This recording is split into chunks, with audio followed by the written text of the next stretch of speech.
Tenemos para ustedes un diálogo histórico. En realidad es la desgrabación de un diálogo entre el presidente Hugo Chávez y Fidel Castro. Esto se produjo inmediatamente después de resuelto, favorablemente para el gobierno venezolano, el golpe del año 2002. Y hay, bueno, son varias secuencias diferentes porque el diálogo es larguísimo y hay muchísimas interrupciones de familiares, etc. Hemos extractado las partes principales. Hay un detalle que quiero decirles: cuando hablan de Mussolini, en realidad no se trata de Mussolini el italiano, sino que de esa manera nombran en forma graciosa a Carmona, que fue el golpista del año 2002. Pedro Carmona. También hablan en un momento de Orchila, que es una base militar donde estaba, ya van a escuchar ustedes, estacionado un avión con siglas norteamericanas que presuntamente tenía planeado llevarse a Chávez. No se sabe dónde, decían que a Cuba, pero ahí dan a entender que podía realmente haber hasta un magnicidio. No lo llegan a decir, pero se da a entender esto. Así que bueno, los invito a escuchar este diálogo y después los comentamos con Pedro. Sí, aclaremos de todas maneras que esto fue publicado en la prensa cubana, que uno lo puede leer completo en la prensa cubana, que es la transcripción que ellos dicen que es la... O no dicen que es la conversación completa, pero es lo que ellos publican. Efectivamente, también, no sabemos si es completa o no. También lo pueden ver en Nodal. En Nodal.am, por supuesto. El sitio que dirige Pedro Brieger. También, es verdad. Esto es para escribir un libro, Fidel. Un libro para la historia. Tú que tienes muchos años más que yo en esto, no recuerdo un ejemplo parecido. No hay nada parecido. Yo no quería creerlo. Mira, Fidel, anoche estaba allá con los muchachos de la bahía de Turiamo y me puse a hablar con ellos. Esa es otra cosa que me sirvió mucho. Fidel, hablar con los soldados, oír sus quejas a los sargentos. Se quejan mucho de los jefes que han tenido en estos años con mi gobierno. Que los han olvidado, que tienen problemas económicos, instalaciones muy viejas, les faltan recursos para el entrenamiento, para el mantenimiento de las armas. Entonces, me empezaban a contar todas esas cosas. Y eso es una lección. No puedo olvidarme de esos muchachos y contar solo con los altos mandos y lo que a uno le dicen. Hay que meterse hasta abajo y oírlos a ellos, sus problemas. Me hicieron un café allá y me dejaron solo. Se pusieron un poco más lejos. Me quedé pensativo y me puse a mirar al cielo y entonces digo, no, yo estoy seguro de que esa siembra de tantos años en el pueblo, esas organizaciones populares que hemos estado empujando, organizando, impulsando, los círculos bolivarianos, los partidos, el MBR, el PPT, el MAS, el PCB, toda esa gente no se puede quedar quieta, porque si esa gente no hace nada, es que no merecen una revolución todavía. Sí, pero estaban engañados, confundidos, desconcertados con la campaña que hicieron. Sí, claro. Y además, a mí me cortaron la señal del canal del Estado y unos traidores militares entonces tomaron el canal allá en la estación y yo no tenía cómo comunicarme con el pueblo. No, te dejaron incomunicado. Eso me indica que debo instalar en el Palacio un equipo de transmisión de una planta aquí mismo en el Palacio. Son cosas de las que ahora estoy sacando conclusiones. Llego a la Orchila, Fidel, un vuelo en helicóptero como de 1 hora y al rato llega la comisión. ¿Quiénes fueron allí? El cardenal de la Iglesia Católica, uno de los firmantes del decreto napoleónico mussoliniano, ese ridículo que firmaron. Ellos pretendían que con ese decreto iba a borrar de plano una lucha de años, sobre todo la constituyente, y querían eliminar las 48 leyes habilitantes de un solo plumazo y que la República no se llamara más bolivariana y que no le vendieran más petróleo a Cuba. Eso tiene su historia a contar. Esta oligarquía insensata, imbécil e ignorante no se da cuenta. Ellos se creen su propia mentira de tanto repetirla y terminan despreciando la realidad. ¿Y quién más fue con el obispo? Un general, pero que es un fiscal militar que no tiene ninguna autoridad ni mando. Y un coronel que es uno de los que impulsó esta conspiración, que es abogado, enviado, porque es muy amigo de los generales, compañero de ellos. Bueno, nos sentamos a conversar, llevaban la renuncia lista. ¿Y qué propusieron? Que yo firmara la renuncia, imagínate, con fecha atrasada, con un membrete y como un decreto presidencial. Aunque ya ni eso lo salvaba. Ellos estaban derrotados a esa hora ya. Sí, estaban haciendo un esfuerzo supremo, pero me estaban montando una trampa para sacarme del país, porque me dijeron, ahí está el avión listo, y bueno, te vas a Cuba. Yo les dije, no, Así no puedo. Sin información fidedigna de lo que está pasando en el país, no voy a firmar la renuncia y mucho menos voy a salir del país. Búsquenme un teléfono para hablar con el presidente Castro, para coordinar con la familia. ¿Cómo ustedes creen que yo voy a salir del país y dejar a mis hijos, mi mujer, a mis compañeros en prisión? Yo quiero hablar con ellos, quiero hablar con Diosdado, con Bernal, con Rodríguez Chacín. Solo si ustedes me permiten un teléfono para hablar con ellos, que me den información fidedigna, pudieran pensar en alguna actividad. Mientras tanto, no me muevo de aquí. Y si me van a dejar preso, me llevan otra vez a Turiamo. Pero ellos tenían un avión ahí. Creo que tenían un avión ya. Allí ya tenían un avión, Fidel. Incluso mandé a investigar lo siguiente, porque José Vicente me dijo que había un avión norteamericano en la horchila. Creo que hasta hablaron con Shapiro. Investiga bien, hasta donde puedas, porque había hasta la idea de llevarte a Estados Unidos. Corrió ese rumor también. Allá en la pista yo vi el avión, claro. Un avión privado, pero de siglas norteamericanas. Era norteamericano. Entonces, fíjate todo lo que estaban planeando ahí. ¿Quién sabe si hasta llevarme a Estados Unidos o quién sabe dónde? Ese rumor corrió con fuerza y a nosotros no nos llegó nada. Hicimos una declaración de inmediato y la divulgamos de que eso era una mentira más y que si te llevaban por la fuerza a Cuba, en el avión más rápido que tuviera nuestra línea aérea, regresarías de inmediato a Caracas, que te estaba esperando el pueblo. Pues yo, sin saber nada de eso, les dije algo parecido. Miren, si ustedes me llevan a Cuba y me están mintiendo, y yo allá me entero entonces de que si hay gente presa o de que el pueblo está en las calles, porque entonces me estaban engañando. No, la situación militar está totalmente controlada, les digo. ¿Seguro? Controlada por ellos, decían. Sí, decían ellos para engañarme. Entonces les pregunté, ¿y qué pasa con el general Baduel? No, ya él aceptó, está en su cuartel tranquilo. ¿Qué hijos de puta son? Sí, no estoy tan seguro. Ponme un teléfono para hablar con Baduel. Solo después que me expliquen, yo pudiera considerar. Y entonces, ganando tiempo, les hice otro texto. Eso es discutiendo la comisión. Discutiendo con la comisión. Entonces les dije, miren, yo no voy a firmar nada. Entonces después estaban nerviosos porque parece que Baduel amenazó con irse con unos comandos de paracaidistas en helicópteros que tenía allá, a la horchila, a rescatarme, si yo no aparecía. Tenían el plan de tomar aquello, sí. Entonces el almirante se me acerca y me dice, mire, no vaya a firmar nada. Lo más seguro es que venga Baduel a rescatarlo. Si él viene aquí, no va a haber resistencia. Aquí nos iremos con él y parece que vamos a Miraflores, me dijo el almirante, el que estaba conmigo desde Turiano. Sí. Entonces la situación cambió totalmente. Me ponen a José Vicente por teléfono, ahí sí apareció el teléfono, llaman a José Vicente y entonces, lo increíble, yo no quería creer. ¿Dónde estás tú, José Vicente? Aquí en el Ministerio de la Defensa. Ya lo rescatamos.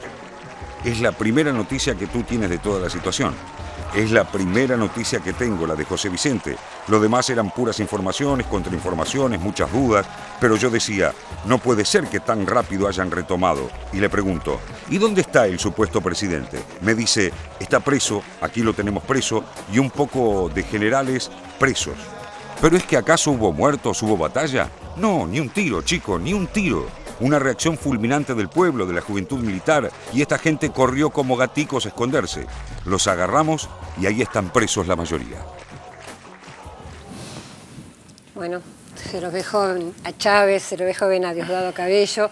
Y realmente es apasionante porque se ve las horas en el cautiverio, lo que pensaba, la posibilidad. Hay una anécdota que no aparece en estos fragmentos, muy conocida, pero no deja de ser conmovedora, cuando un soldado se le acerca a Chávez y le dice que él está dispuesto a hacer lo que él quiera para ayudarlo, y Chávez le dice, bueno, te voy a escribir una carta para que lo publiques y lo lea el pueblo. Entonces cuenta cómo dejó la carta escondida debajo de un papelero. Después entró el soldado arriesgándose mucho, por supuesto, sacó la carta del papelero y en esa carta decía que no renuncié y no lo haré nunca, para dejar claro que esto había sido un golpe.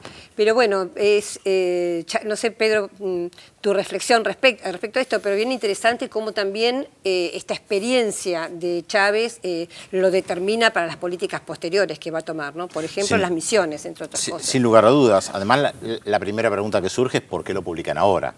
También habría que preguntarse. Fue el fin de semana pasado. Claro, ¿no? Sí, me refiero, ¿por qué ahora? ¿Cuál es el objetivo político detrás de esto? Uno puede pensar que Fidel Castro no apuntaba sin hilo. La pregunta sí tiene que ver con la situación interna, con que algunos protagonistas de la época en su momento son hoy, especialmente la oposición, también protagonistas de este levantamiento para derrocar a Chávez. María Corina Machado, que en su momento, en el 2002, firmó el decreto de destitución de Hugo Chávez, los medios de comunicación, que en el informe se veían las tapas incluso de algunos periódicos que celebraron en su momento el golpe de Estado.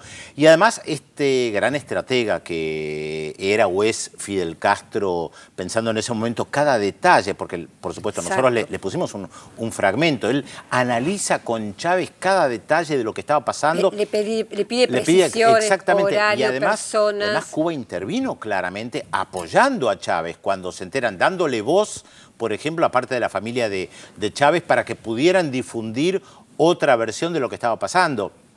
Convocan a la CNN, como dicen en un momento. Exactamente. En 2002 las redes sociales funcionaban mucho menos que ahora, Internet funcionaba mucho menos que ahora, por lo tanto la información era bastante más complicado acceder a la información directa, salvo algunas cadenas de noticias internacionales que transmitían lo que estaba pasando. No estaba Telesur, de allí la decisión también de fundar una televisión latinoamericana que pudiera difundir imágenes diferentes que fueron tan importantes después cuando fue destituido, por ejemplo, Manuel Zelaya en Honduras. Él lo dice de alguna manera, dice, se llevaron todo, en 48 horas saquearon todo, se llevaron... Yo me quedé sin posibilidad de transmitir. Exactamente, exactamente. Las redes sociales, que en ese momento más que nada a través de las radios, que funcionaron muy bien, las radios comunitarias, la importancia también de crear medios de comunicación alternativos a los grandes medios que estaban y están en contra del gobierno, principalmente los diarios más importantes y algunas cadenas de televisión. Sí, lleva toda una reflexión,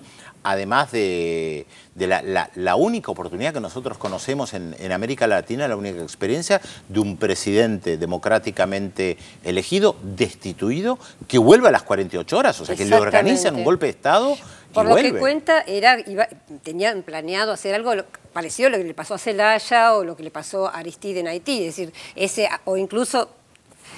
mucho peor todavía lo que le pasó a Salvador Allende cuando estaba planificado, en el caso de Salvador Allende, también que se subiera a un avión y ese avión iba a ser derribado cuando estuviera en vuelo, ¿no? Con Salvador Allende adentro. Es decir, acá también la idea de llevarlo a un avión que supuestamente iba a Cuba y resulta que los cubanos no sabían nada, o sea que ese avión no iba a Cuba, con islas norteamericanas podía haber sido un final realmente muy incierto y como vos decís, termina de alguna manera positivamente, porque por eso dice, es para un libro esto, ¿no? Porque regresa con una fuerte movilización popular, ellos lo admiten, lo reconocen, aparte de la fidelidad del ejército y de algunos generales, la presión popular también importante, ¿no?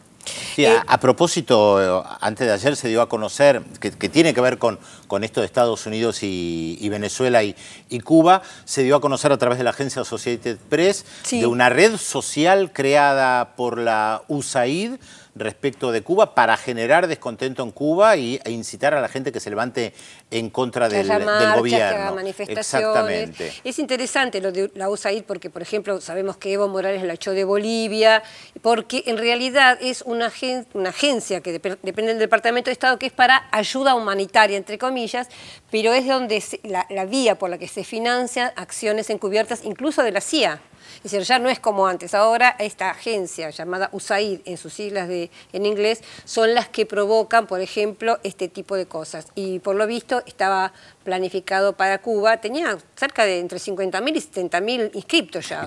Fueron muy hábiles, crear una red social que empezara a hablar de fútbol, de cualquier otro tema y lentamente comenzar a mechar política. La llamaban zunzuneo, que es como los cubanos parece llaman al leteo del picaflor, Pero lo interesante también es que si vos entras a la página de la USAID, yo no recuerdo si hicimos alguna vez un informe sobre la USAID específicamente, pero si no lo hicimos tantos informes en estos casi 10 años que es difícil recordar todo, si no lo hicimos, bien vale la pena hacerlo, porque si uno entra a la página de la USAID, por sus siglas en inglés, uno encuentra solo planes de desarrollo que parecen todos positivos, construir caminos, escuelas, ayuda humanitaria en contra de la pobreza. No, hay que estar muy alerta. Pero vale la pena recordar la película Estado de Sitio de Costa Gabras, que cuenta la experiencia de Mitrione, el agente de la CIA, que en su momento viene como funcionario de la USAID, supuestamente para colaborar en temas agrícolas. Y es un agente de la CIA secuestrado en su momento por los Tupamaros. ¿Para qué estaba en Uruguay? Exactamente. Bueno, un poco de actualidad. Pedro, estuvo en Brasil la diputada que fue destituida, María Corina Machado, vos la habías nombrado antes, se reunió con el gobernador de San Pablo, que es del Partido Socialista Democrático Brasileño, se reunió también con diputados en Brasilia de ese partido y creo que estaba pensado que se reuniera con Fernando Henrique Cardoso, por supuesto, diciendo que hay una dictadura en Brasil y que ella se sigue considerando diputada. El senador Aécio Neves, que suena como candidato a la presidencia para disputar con Dilma Rousseff, la recibió y realmente fue bastante complicado porque estos decidieron apoyar a esta tendencia y cuestionando al gobierno venezolano.